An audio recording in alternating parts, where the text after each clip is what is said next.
কলিয়াবৰ জখলাবন্ধৰ মৌপালক তথা শিক্ষক দৰাজ চৌহানৰ মৌপামত উপস্থিত হয় অধ্যাপক doctor Tom reader.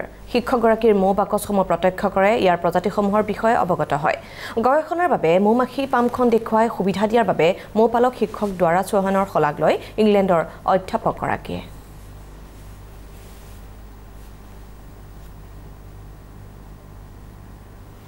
I divide it yatke dangor hoy oh dekhisu eta divide koisu eta dekhaisile colony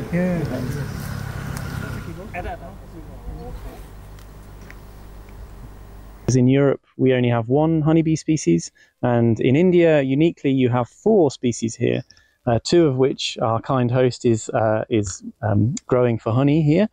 And we're very much interested in the interactions between these honeybee species, which haven't been studied before really anywhere in the world.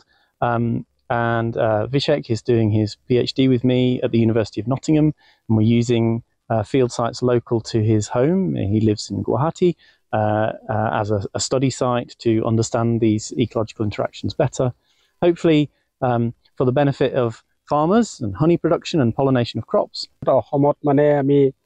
চাৰিবিধ মৌ পাইছো কিন্তু ইংলেণ্ডত এবিধে মৌ থাকে পশ্চিমীয়া মৌ ইয়াতো আমাৰ চাৰিবিধ মৌ আছে মানে চাৰিবিধ নহয় 5 বিধে আছে আৰু এবিধ মানে পোৱা নাই এতিয়া আৰু মই ভাবো যে ইমান দূৰৰ পৰা মোৰ ফাৰ্মত আহিছে ইচ্ছা কৰিব এইটো মানে গোটেই অসমবাসীৰ কাৰণে বা আমাৰ কলিয়াবৰৰ কাৰণে একেবাৰে গৌৰৱৰ কথা হয়।